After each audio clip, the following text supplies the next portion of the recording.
नमोस्तु गुरुदेव, नमोस्तु गुरुदेव, नमोस्तु गुरुदेव। बोलिए मुनिवर श्री प्रमाण सागर जी महाराज की जय जय जय। मुनिवर श्री अरहर सागर जी महाराज की जय जय जय। चलिए मैं आपको लिए चलता हूँ शंका समाधान की ओर। और गुरुदेव प्रथम प्रश्न के लिए मैं प्रश्न प्रस्तुत कर रहा हूँ आदि योगी जैन, जयपुर राजस्थान से। गुरुदेव, लोग कहते हैं भक्तामर स्तोत्र से दूसरों को भी हीलिंग देनी चाहिए, उससे दूसरों का स्वास्थ्य अच्छा होता है। लेकिन महाराज जी, मेरा प्रश्न यह है कि अगर हम दूसरों को हीलिंग देते रहेंगे तो उससे दूसरों की नेगेटिविटी एनर्जी हमें प्रभावित करेगी या नहीं? कृपया यह हीलिंग देना सही है या गलत, समाधान करें। देखिए, हीलिंग है क्या? किसी व्यक्ति के प्रति प्रकट की जाने वाली सद्भावना। इस सद्भावना को हम ध्यान के बल पर भी दे सकते हैं, मंत्र जाप के माध्यम से भी दे सकते हैं, या स्तोत्र पाठ के माध्यम से भी दे सकते हैं। अगर हमारे हृदय में सद्भावना है और हम सद्भावना से सकारात्मक ऊर्जा को संप्रेषित करते हैं और सामने वाला उसे ग्रहण करता है, तो बहुत अर्थों में इसका प्रभाव पड़ता है। जहाँ तक सवाल है हमारे द्वारा किसी को हीलिंग देने से उसकी नेगेटिविटी का असर हम पर पड़े, ऐसी बात नहीं है। अगर आप खुद सक्षम होंगे तो आप पर किसी भी प्रकार का नकारात्मक प्रभाव नहीं पड़ेगा।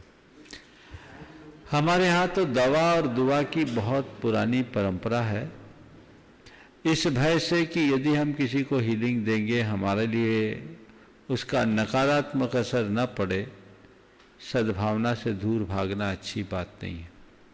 हमें हर किसी के स्वास्थ्य आदि की मंगल कामना करनी चाहिए, और उस मंगल कामना के क्रम में यदि हम अपनी शक्ति का प्रक्षेप करते हैं तो उसमें कोई बुराई नहीं है, बशर्ते हम खुद उतने निष्ठावान हों।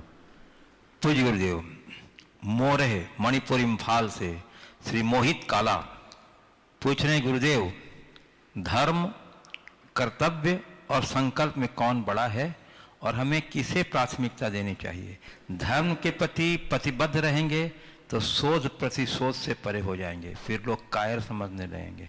जैसे युधिष्ठिर थे, कर्तव्य का पालन करेंगे तो अधर्म का साथ भी देना पड़ सकता है, और केवल संकल्प से बंधे रहेंगे तो ना धर्म और ना ही कर्तव्य को अंगीकार कर पाएंगे, जैसे भीष्म, कर्ण जैसे उदाहरण। किंतु वे अपनी जगह सही थे या नहीं? क्या व्यवस्था इंसान को लाचार और इतना बेबस भी बना सकती है? धर्म, कर्तव्य और संकल्प, इन तीनों में क्या संबंध है या क्या अंतर है? कौन बड़ा है? देखिए, आपने पूछा है इन तीनों में कौन बड़ा है। मैं तो कहूँगा जिसके अंदर तीनों है वो बड़ा है। जहाँ तक आपने धर्म के संदर्भ में कहा कि धर्म को महत्व देने वाले व्यक्ति शोध प्रतिशोध से ऊपर उठ जाते हैं, जैसे युधिष्ठिर। कर्तव्य का अनुपालन करने वाले के लिए क्या होता है? धर्म का साथ भी देना पड़ सकता है, जैसे कर्ण। और केवल संकल्प से बंधे रहेंगे तो ना धर्म ना कर्तव्य भी हम कर पाएंगे, जैसे भीष्म और कर्ण।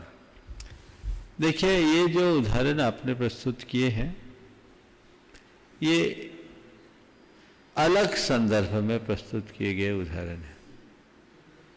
अगर हम धर्म के सही स्वरूप को समझें तो धर्म का मतलब शोध और प्रतिशोध से ऊपर उठना नहीं है। धर्म का मतलब है स्वपर के हित को साधते हुए अपने कर्तव्य का पालन करना। और जो सच्चा धर्मी होता है वह स्वपर का हित साधता है। इसलिए हमें धर्म के इस संदर्भ को देखना चाहिए, और ये धर्म तभी पलेगा जब हम कर्तव्य में निष्ठ होंगे। जो मनुष्य कर्तव्य विमुख होते हैं वे कभी धर्मनिष्ठ नहीं हो सकते। और कर्तव्य के प्रति प्रतिबद्धता, धर्मनिष्ठा मनुष्य के हृदय में तब तक नहीं पनपती जब तक उसके मन में संकल्प न हो। तो आप पूछते हो कि इनमें किसे प्राथमिकता दें, तो मैं तो कहूँगा तीनों की जीवन में आवश्यकता है। अगर तीनों में एक की भी कमी होगी तो वह हमारे जीवन को अपूर्णता की दिशा में ले जाएगा। इसलिए संकल्प के धनी होते हुए कर्तव्यनिष्ठ होकर अपने धर्म का अनुपालन करें। पूज्य गुरुदेव, जयपुर राजस्थान से हार्दिक जैन कह रहे हैं, गुरुदेव ऐसा क्यों है कि मनुष्य को अपनी शादी के समय ईश्वर के आशीर्वाद और पंडित की जरूरत पड़ती है, और वहीं डाइवोर्स के वक्त उसको न्यायालय और वकील की जरूरत पड़ती है। मनुष्य ईश्वर को अपने बुरे वक्त में ज्यादा याद करता है, ऐसा कहा जाते हैं। तो क्या शादी एक बुरी शुरुआत है, या फिर मनुष्य क्यों नहीं डाइवोर्स के पहले ईश्वर और पंडित के शरण में जाता है?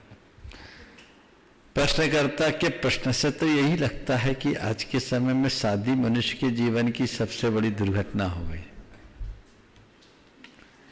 किसी से पूछा कि भैया तुमने शादी क्यों की, बोला अनुभव की कमी के कारण। बोला तलाक क्यों किया, सहन शक्ति की कमी के कारण। तो दोबारा शादी क्यों कर ली, बोले स्मृति की कमी के कारण। वो स्मृतियां शेष नहीं है।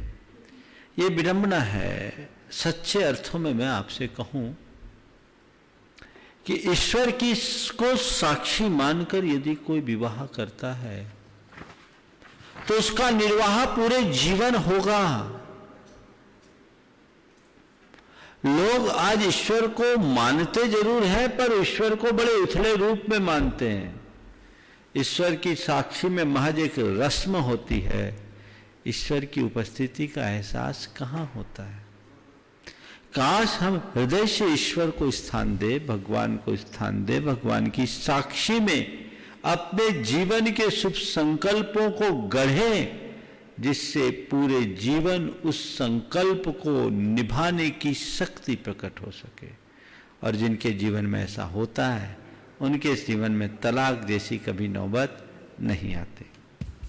पूज्य गुरुदेव, अकोला महाराष्ट्र से संगीता गुआने पूछ रही हैं, गुरुदेव हम जैसा कर्म बंद करते हैं क्या वैसा ही कर्म उदय में आकर फल देता है, और फिर वैसा ही बंद होता है, तो फिर तो हम कभी भी कर्म रहित नहीं हो पाएंगे, इसका समाधान क्या है? सामान्य नियमानुसार ऐसा ही है कि हम जैसा कर्म बांधते हैं वैसा ही कर्म उदय में आता है, उसका फल मिलता है। और जैसा कर्म का उदय होता है हमारे वैसे भाव होते हैं, उसी के अनुरूप वैसे कर्म बंध जाते हैं। ये सामान्य नियम है और ये अज्ञान दशा में निरंतर चलता रहता है। लेकिन जो ज्ञान संपन्न हो जाते हैं उनकी दशा बदल जाती है, उनकी स्थिति ऐसी नहीं होती। अज्ञानता में बांधे हुए कर्म को ज्ञानपूर्वक बड़े आसानी से नष्ट किया जा सकता है। कदाचित हम जैसा भाव करेंगे वैसा कर्म बंधता है, ये सत्य है, पर हम जैसा कर्म बांधे वैसा ही भोगे ये कोई जरूरी नहीं। जैन कर्म सिद्धांत में यही सबसे बड़ी विशेषता है कि तुम कर्म बांधने में कदाचित परतंत्र हो सकते हो, पर कर्म को भोगने में बहुत कुछ स्वतंत्र हो। हमारे जैसे कर्म का उदय हो हम वैसा ही भाव करें ये कोई जरूरी नहीं। यदि हम अपने ज्ञान चेतना को विकसित कर ले, अपने ज्ञान को उद्घाटित कर ले, तो कर्म के आवेग में भी अपने अंदर स्थिरता रखने की क्षमता विकसित कर सकते हैं। और जो कर्म के आवेग में अपने भीतर स्थिरता रखने में समर्थ हो जाते हैं वो कर्म की जड़ उखाड़ने में भी समर्थ हो जाते हैं। उनको फिर कर्म कुछ नहीं कहता। तो कर्म का जैसा उदय हो वैसा ही हम भाव करें ये कोई जरूरी नहीं। यदि उस समय हमने ज्ञान का प्रयोग किया तो बहुत कुछ परिवर्तन आ सकता है और इसी ज्ञान से कर्म को नष्ट किया जाता है।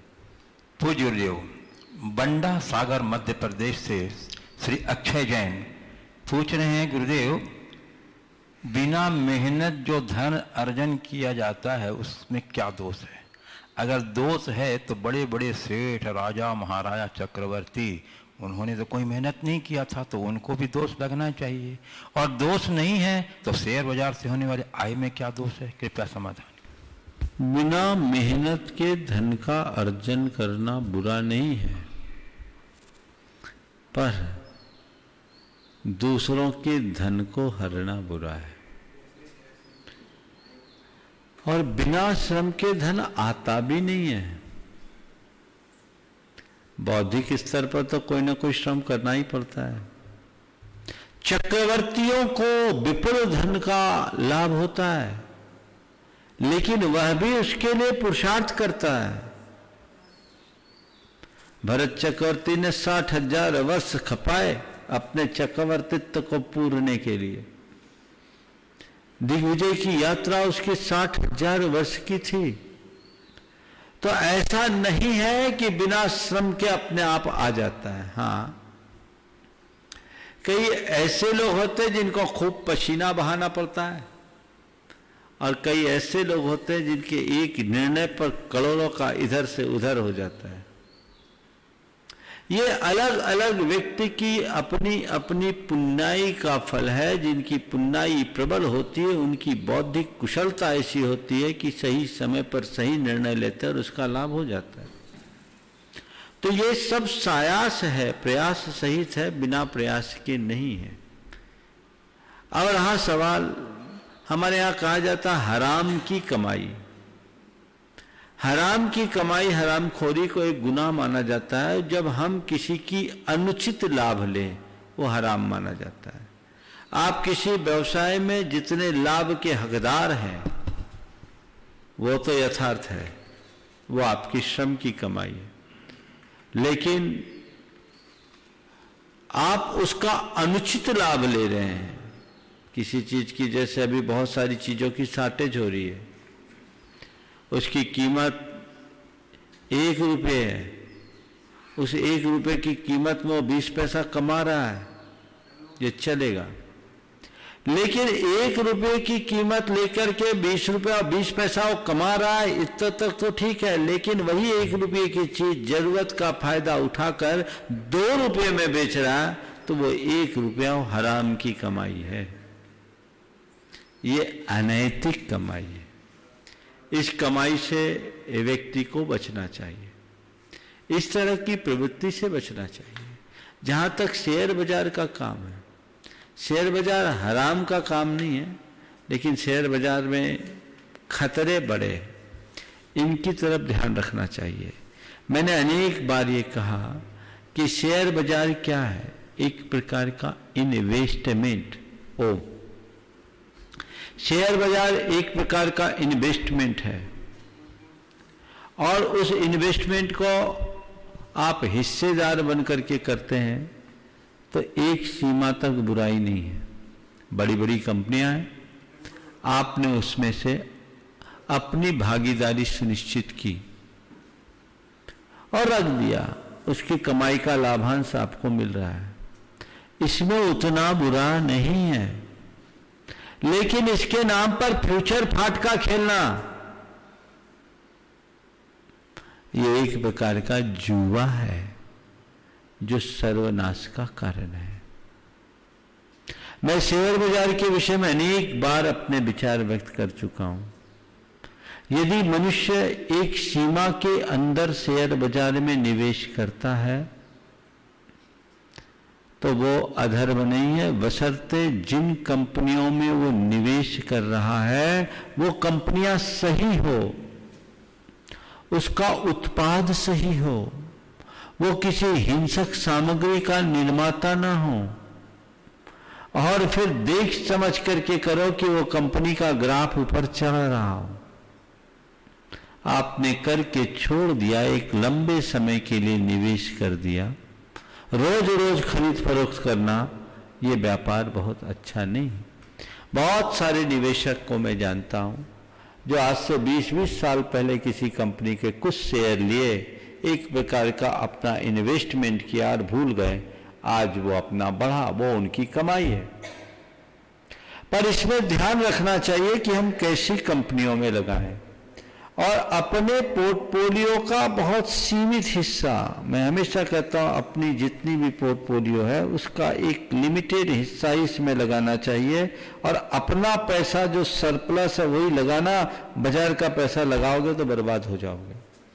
और हमेशा ये कहता हूं कि शेयर बाजार का धंधा बड़ा विचित्र है। जिस धंधे में माल खरीदने के बाद दाम घटे और बेचने के बाद बढ़े उसका नाम शेयर बाजार है, जो खरीदने में भी रुलाए और बेचने में भी रुलाए। इसलिए बहुत सावधानी के साथ, ये व्यापार नहीं है, ये एक निवेश है। आज उसे व्यापार बना दिया गया। इस व्यापार में केवल बड़े लोग ही कमाते हैं, बाकी सब बेवकूफ बनते हैं। वो बंदर वाली कहानी मैं हमेशा सुनाता हूँ, आज नहीं सुनाऊंगा। तो वो इसकी टोपी उसके सिर होती है, इसलिए व्यापार के लायक नहीं है। एक निवेश की दृष्टि से करे और एक सीमा में करे तब तक ठीक है, नहीं तो मैंने अनेक लोगों को बर्बाद होते भी देखा है। इसलिए इससे बहुत सावधान रहना चाहिए। पूज्य गुरुदेव, पनागर जबलपुर से सुश्री लाभांशी दिव्या जैन पूछ रही हैं, गुरुदेव जब किसी के व्यवहार से हम दुखी हो जाएं, आंखें अश्रुपूरित हो जाएं, तो वह क्या अपना कहलाने के योग्य है? वस्तुतः अपना होता कौन है? क्या वह जो हंसे हंसाए या रोवे रुलाए या समझे समझाए? किसी की बातों से हम दुखी हों, आंखें अश्रुपूरित हो जाएं, हाँ, तो क्या वह अपना कहलाने के योग्य है? देखो एक बात बताऊं, अपनों से ही हंसी मिलती है और अपनों से ही रुदन। जब हमारी अपेक्षाएं पूरी होती है तो अपने हमें खुशी देते हैं, और अपनों के प्रति की गई अपेक्षाएं जब पूरी नहीं हो पाती तो अश्रुपात शुरू हो जाता है। खेल सब कुछ अपेक्षा का है। जब तक हमारी अपेक्षाओं की पूर्ति है सब अपने दिखते हैं, और जब अपेक्षाओं की उपेक्षा होने लगती है तो अपने भी बेगाने दिखने लगते हैं। तो कौन अपना और कौन बेगाना? आपने पूछा किसे अपना मंगाए माने, जो हंसाए, रुलाए या समझाए। मैं तो यही कहता हूँ जो दोनों स्थिति में सम बनाए, सच्चे अर्थों में वही अपना है। पूज्य गुरुदेव, मेरठ उत्तर प्रदेश से सारिका जैन कह रही हैं, गुरुदेव अभी की विषम परिस्थिति में पीड़ित मानवता की सहायता के लिए दान का आह्वान चहुं ओर से हो रहा है। गुरुदेव जिज्ञासा है कि दान देने से पहले यह सोचने की आवश्यकता है कि नहीं कि दान किन हाथों में जा रहा है। कहीं मानव की भलाई, मानव की तबाही का कारण तो नहीं बन रही है। जरूरतमंद यथार्थ में लाभान्वित हो रहे हैं या नहीं, कृपया समाधान दें।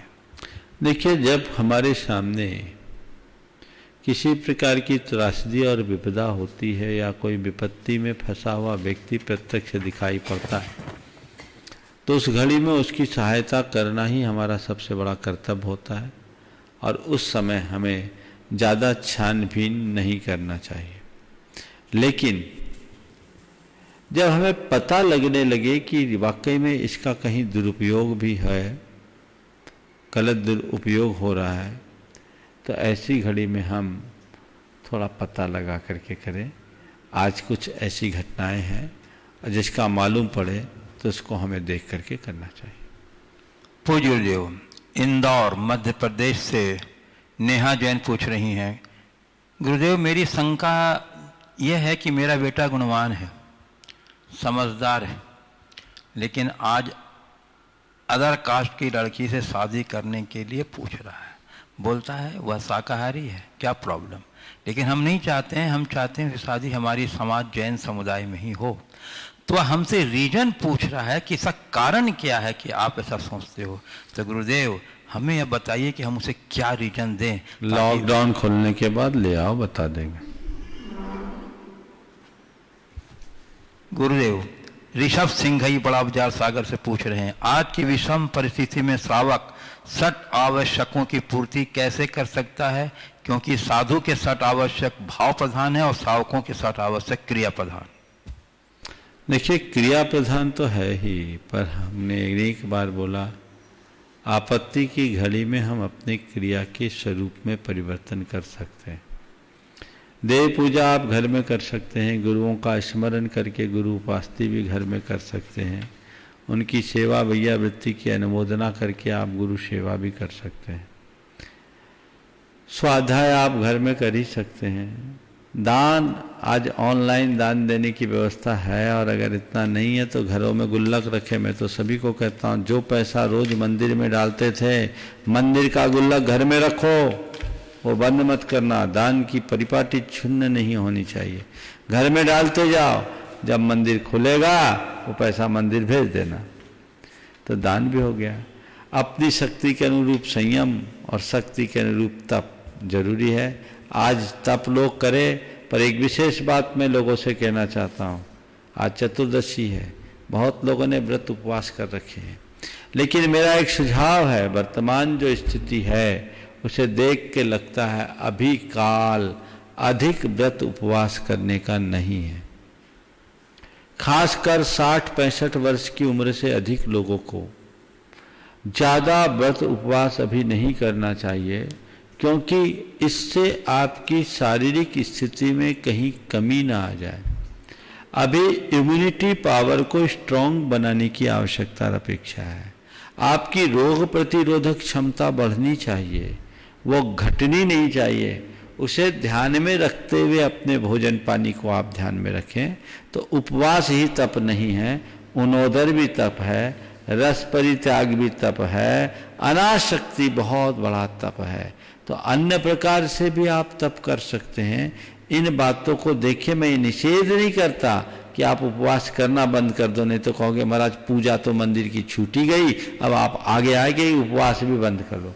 आप अपने शरीर की शक्ति और परिस्थिति को देखते हुए देखें, खींचिए मत। अगर आपका शरीर पूर्णतः स्वस्थ है और आपको लगता है कि व्रत उपवास से मुझे कोई हरासमेंट नहीं दिख रहा है, तो आप कर सकते हैं, लेकिन इसको ध्यान में देखना चाहिए। हमारे यहाँ इंद्र नंदी सोमदेव सूरी ने नीति वाक्यामृतम में एक बहुत अच्छा सूक्त लिखा है, तद्व्रतमाचरितव्यम यत्र न संशय तुलामारोहति शरीर मनसी। उसी व्रत का आचरण करना चाहिए जिससे शरीर और मन में प्रतिकूल प्रभाव न पड़े, जिससे शरीर और मन दोलायमान न हो, ऐसे व्रत का आचरण करना चाहिए। इसलिए इनका ध्यान रखें। पूज्य गुरुदेव, अजमेर राजस्थान से श्री सेवायतन के उपाध्यक्ष प्रकाश पाटनी नमोस्तु पूर्वक कह रहे हैं, गुरुदेव मेरी शंका 2 लाइनों में है। शराब के लिए कतार में जिंदगी क्यों लेकर खड़ा हो गए? मौत का खौफ नहीं तो क्या नशा जिंदगी से बड़ा हो गया?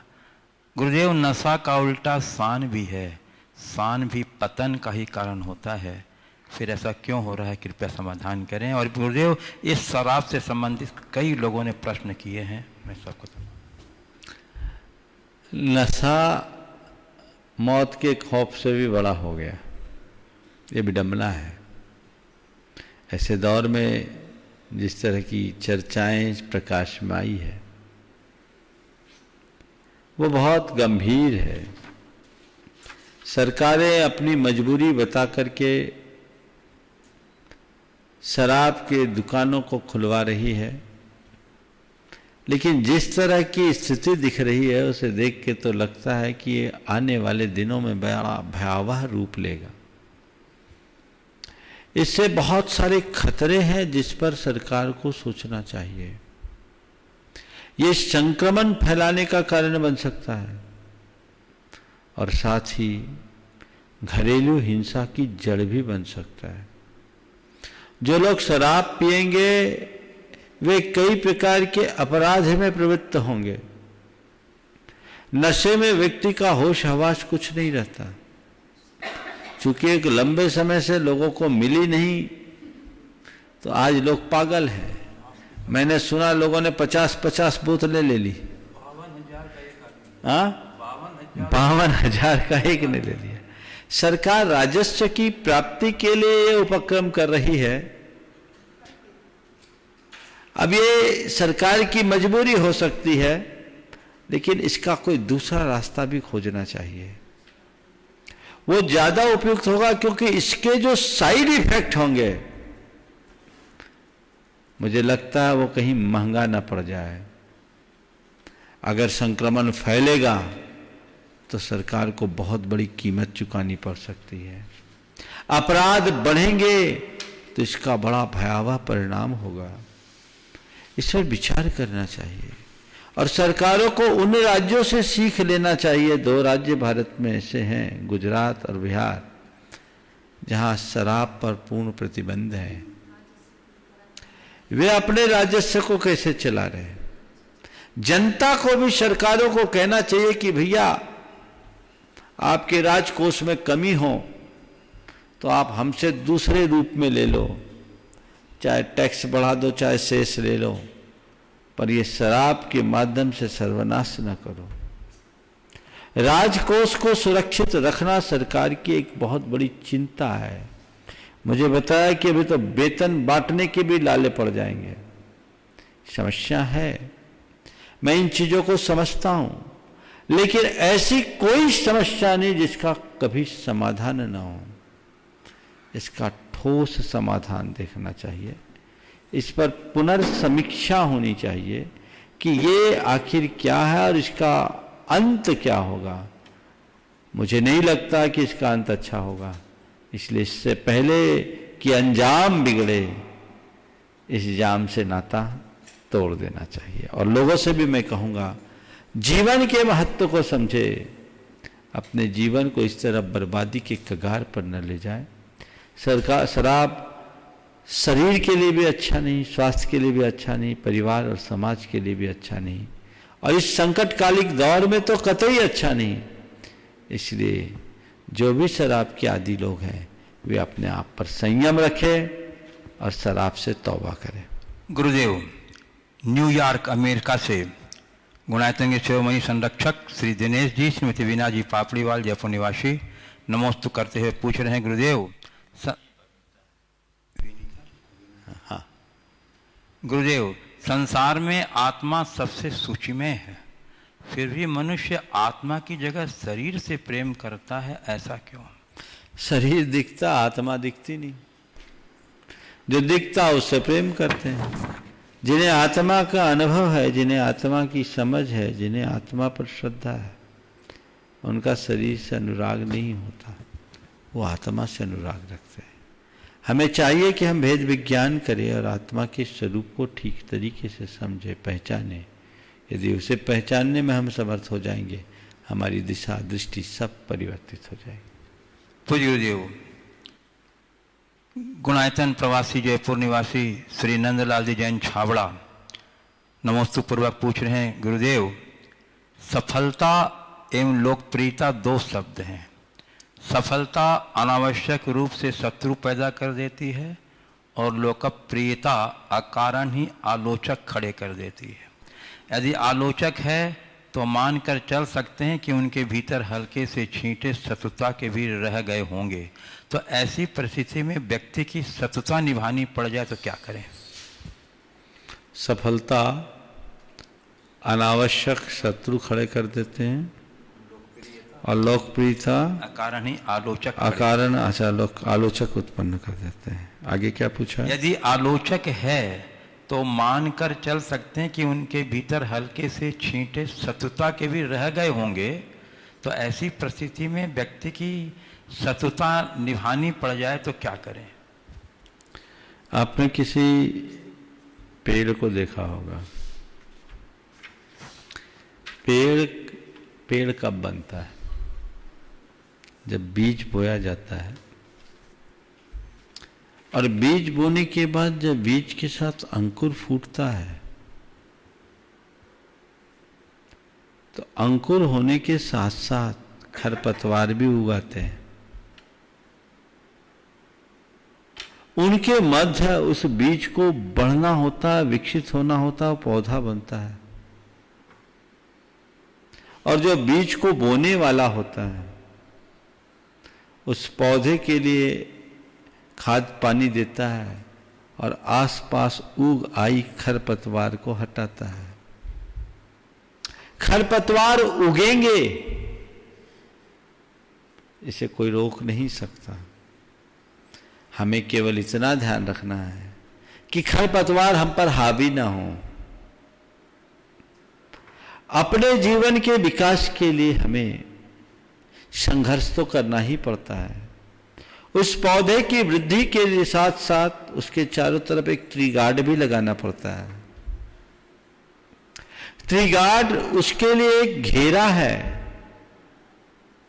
पर उसी घेरे में उसकी सुरक्षा है। और पेड़ उसी ट्री गार्ड के ऊपर बढ़ता है, बढ़ता है, बढ़ता है, तो आगे चल करके वो आंधी पानी को सहने में भी समर्थ हो जाता है।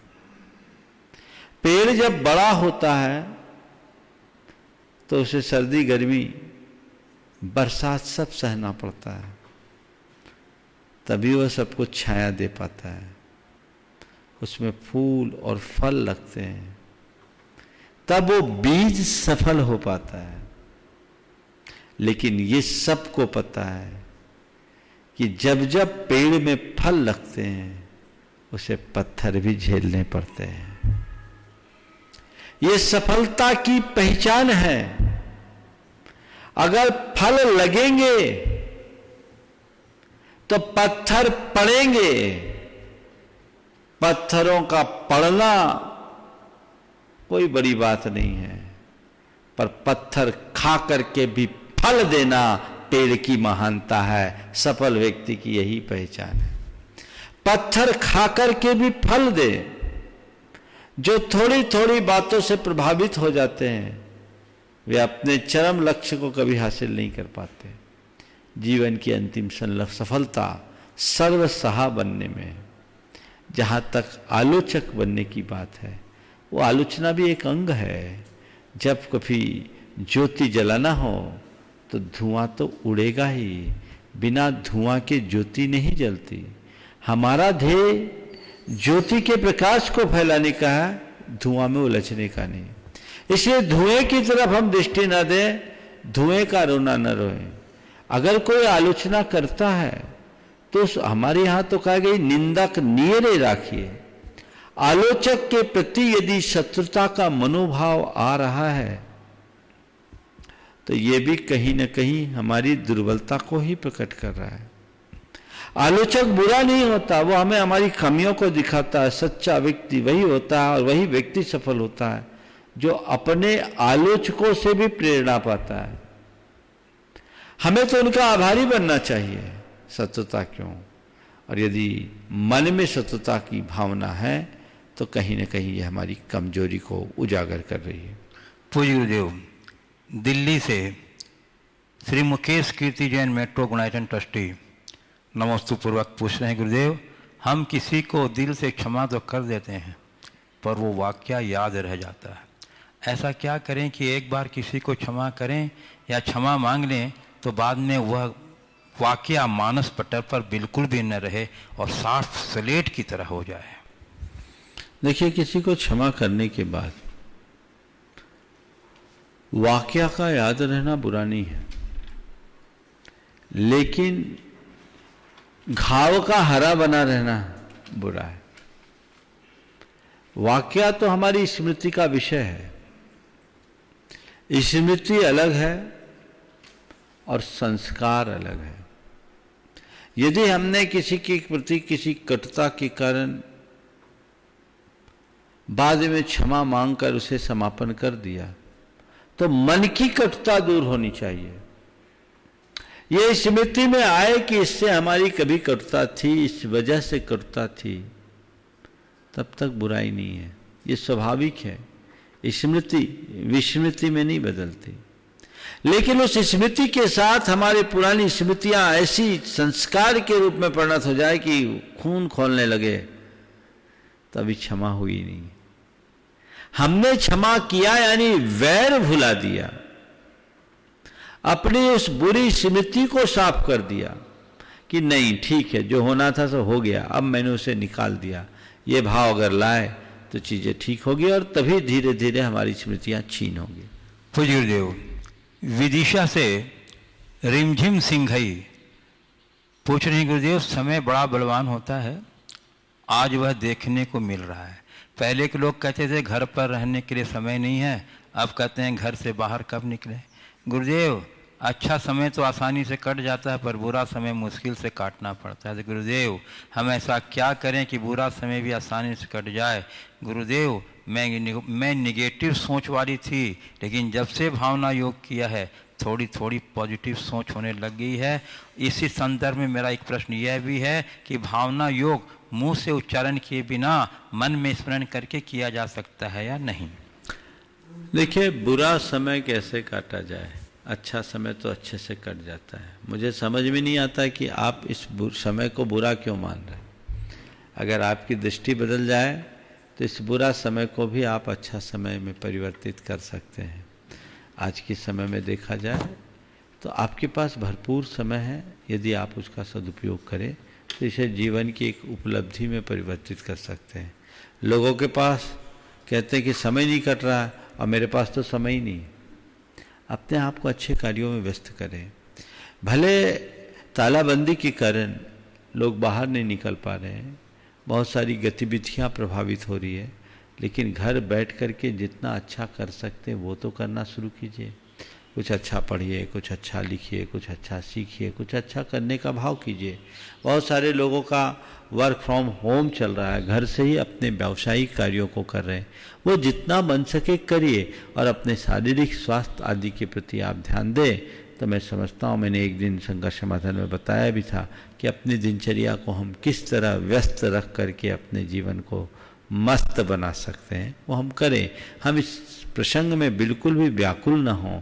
हमें ऐसी स्थिति में भी अपने आप को मजबूत बनाना होगा।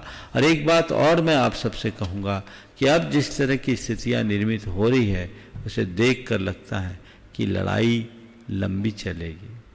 अभी बहुत जल्दी सब कुछ अनुकूल होने वाला नहीं है कि आप सामान्य जीवन जी सकें। इसलिए अब आपको अपने आप को तैयार करना होगा कोरोना के साथ जीने के लिए। और ये तभी होगा जब आप तन मन से मजबूत बनेंगे।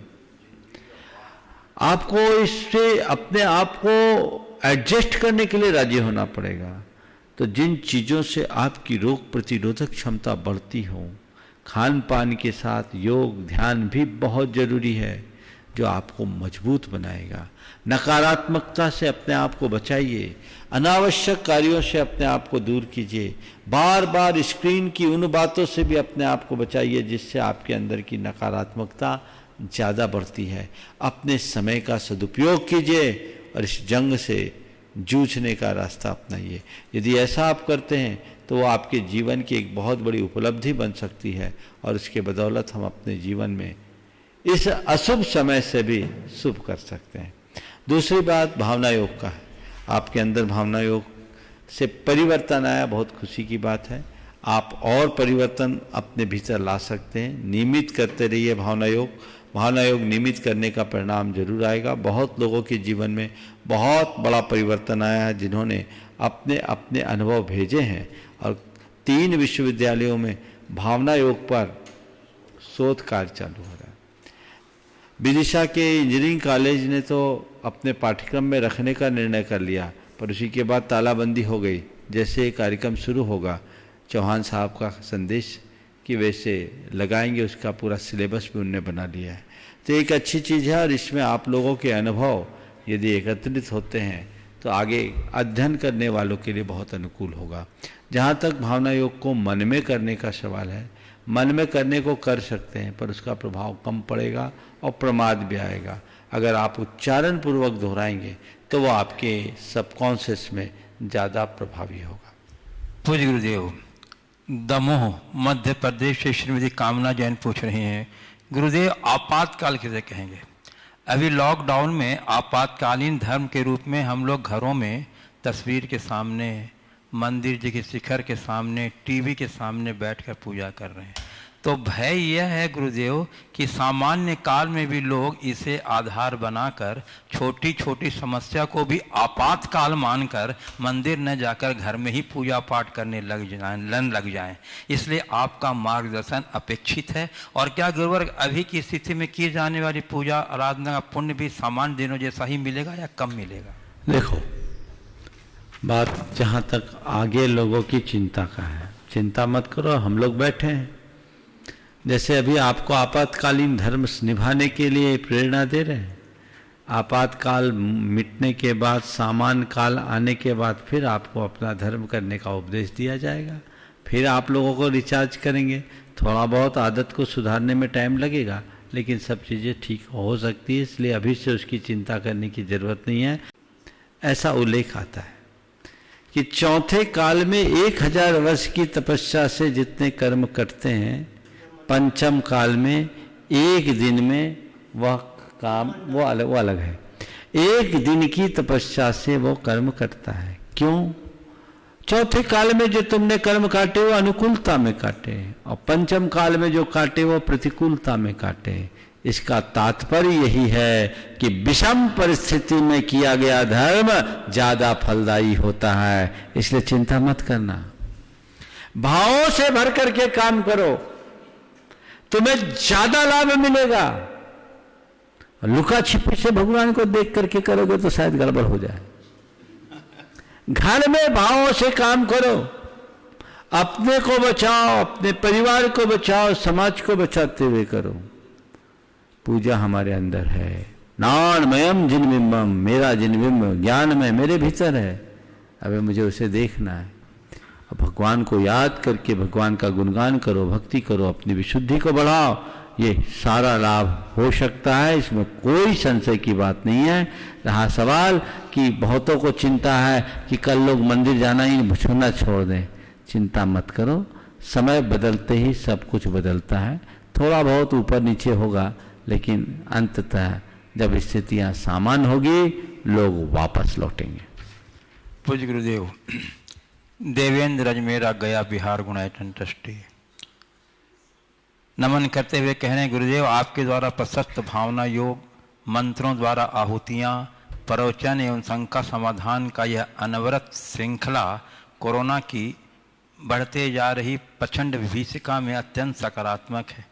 हे गुरुवर, आपके इन प्रयासों से अनुरंजित हम अपनी कोशिशों में कभी कभी पराजित होने लगते हैं, निराशा हावी होने लगती है, कभी मृत्यु का भय भी दस्तक देने लगता है। ऐसा क्यों और इसके निवारण का उपाय क्या है?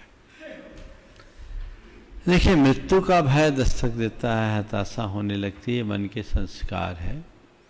मन प्रायः बहुत जल्दी ढुलमुल हो जाता है, डिमोटिवेट होने लगता है। और जब भी ऐसी हताशा होने लगे, निराशा होने लगे, तो उसको फिर से रिमोटिवेट करने की कोशिश किया करो।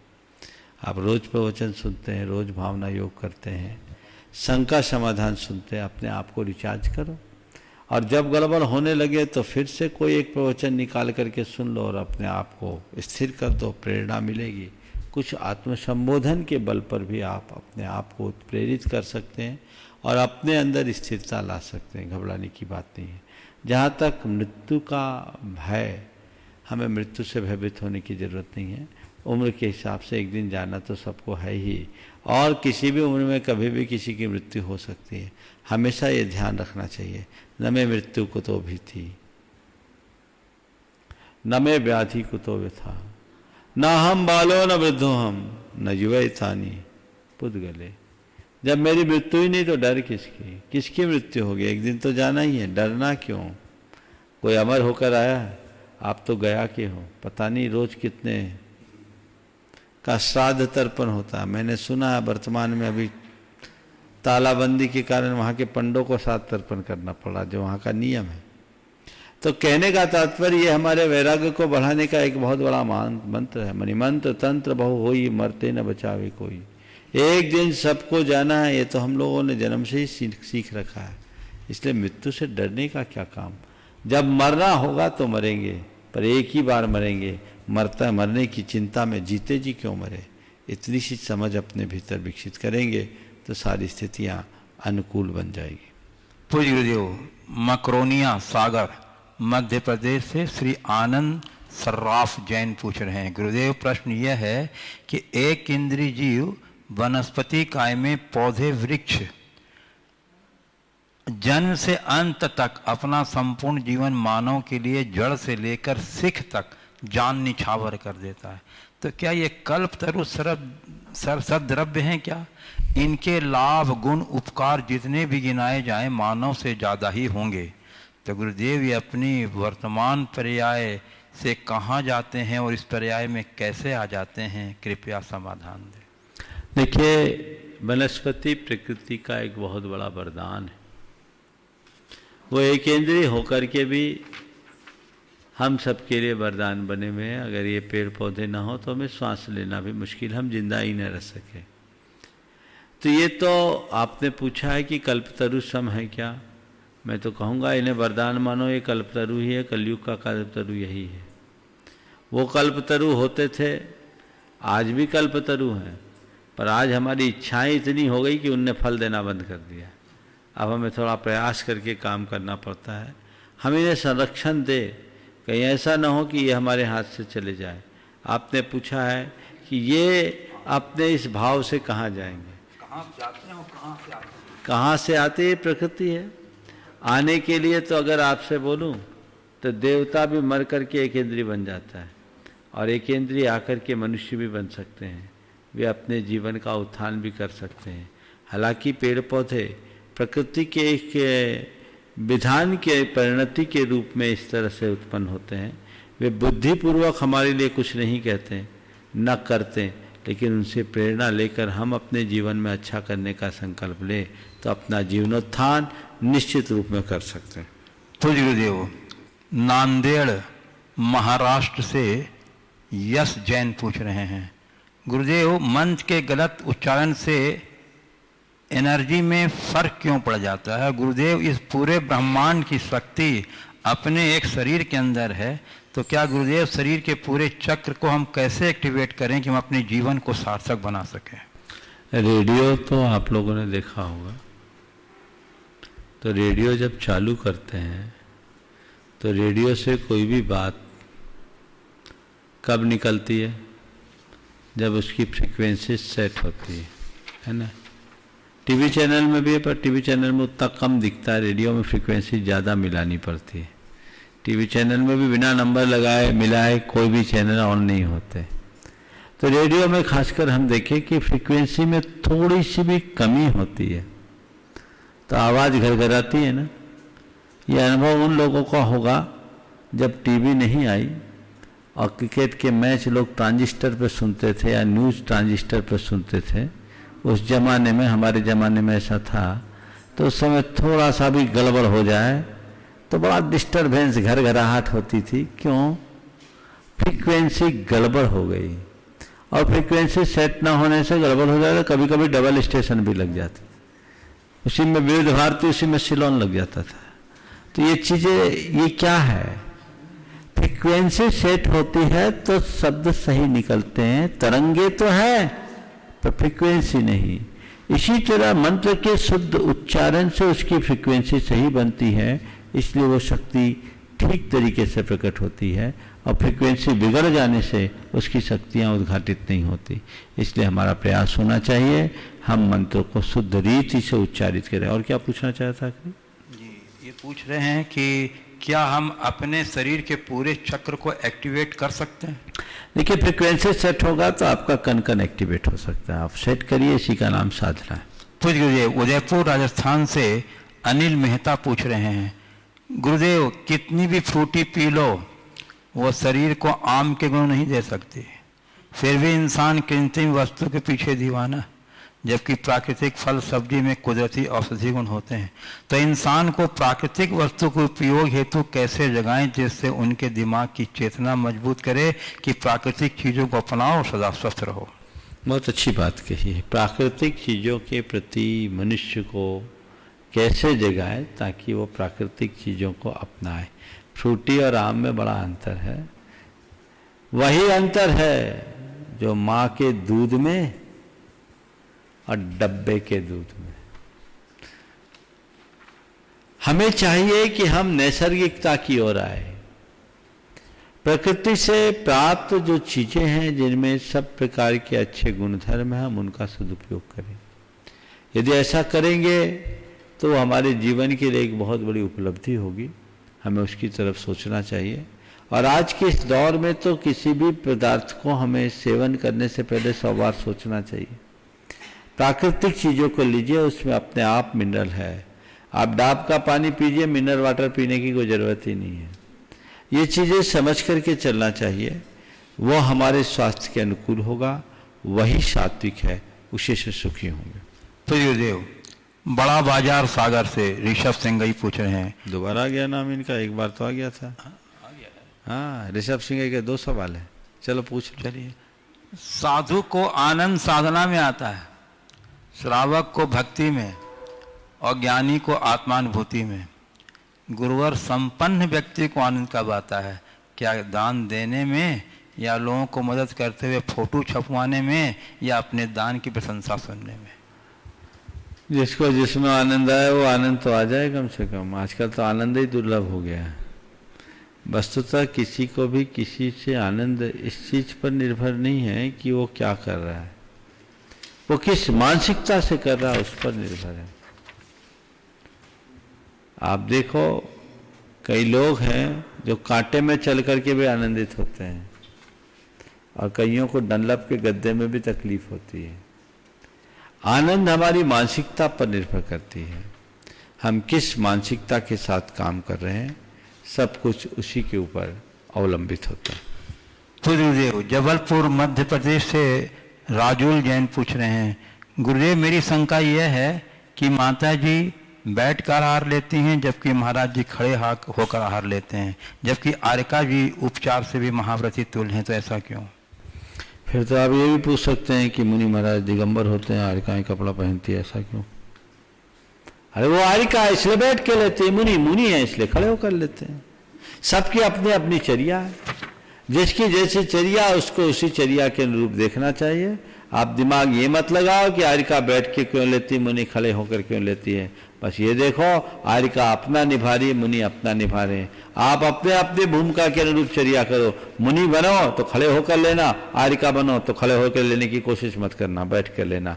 जो चर्या और जो विधान है उसी के अनुरूप चलना चाहिए। इन सवालों का कोई उत्तर नहीं है। सब कुछ हमारी जब क्षेत्र काल भाव की व्यवस्था के अनुरूप प्रक्रिया होती है। उपचार से महाव्रती हैं, पर उपचार से हैं, सही में नहीं है ना। तो इस चीज को समझो, एक घोड़े में और काठ के घोड़े में समानता नहीं होती। असल घोड़ा दौड़ता है, काठ के घोड़े को धकियाना पड़ता है। अब कहे कि जब घोड़ा दौड़ सकता है तो काठ का घोड़ा क्यों नहीं दौड़ता? क्योंकि ये भी उपचार से घोड़ा है। उसको क्या उत्तर दूं? अरे भैया, ये काठ का घोड़ा है, इसको देखकर असल घोड़े की शक्ति को पहचानो। लेकिन काठ का घोड़ा है, वो असल के घोड़े से भिन्न है। इस बात को ध्यान में रखना चाहिए। पूज्य गुरुदेव, आज आपने प्रवचन में बीमार होने पर उपयोग की धारा बदलने से अशुभ शुभ में परिणत हो जाता है और उससे बीमारी से लड़ा जा सकता है। गुरुदेव, उपयोग की धारा तो आत्माश्रित है और बीमारी देहाश्रित है। आत्मा अपने ही विकारों से लड़ सकती है, दैहिक विकारों से कैसे लड़ सकती है? कल के प्रवचन में बोला था, आज तो प्रवचन ही नहीं हुआ उसका, आज लॉकडाउन था तकनीकी के कारण से, पर कल के प्रवचन से संदर्भित। आपने कहा कि आत्मा की अस्वस्थता में, बीमारी की दशा में उपयोग की धारा को बदल करके उसे ठीक किया जा सकता है। मैंने अपना अनुभव भी आप लोगों के लिए बताया। आपने पूछा आत्मा, गुरुजी मैंने इनका नाम नहीं बोला। हाँ, नाम नहीं बोला। डॉक्टर पारस जैन भोपाल से पूछ रहे हैं। आत्मा क्या बोला आपने? बोल रहे हैं कि गुरुदेव, उपयोग की धारा तो आत्माश्रित है, हाँ, और बीमारी देहाश्रित है। आत्मा अपने ही विकारों से लड़ सकती है, दैहिक विकारों से कैसे लड़ सकती है? बिल्कुल, आत्मा अपने ही विकारों से लड़ सकती है, दैहिक विकारों से बिल्कुल नहीं लड़ती। लेकिन आत्मा अगर निर्विकार हो तो देह के विकार भी ठीक हो सकते हैं, क्योंकि हमारे देह में जो विकार होते हैं वो कर्मजन्य होते हैं, और कर्म हमारी आत्मा से प्रभावित है, आत्मा कर्म से प्रभावित है। यदि हमारी चित्त की धारा बदलती है तो हम कर्मों की स्थिति को बदल देते हैं।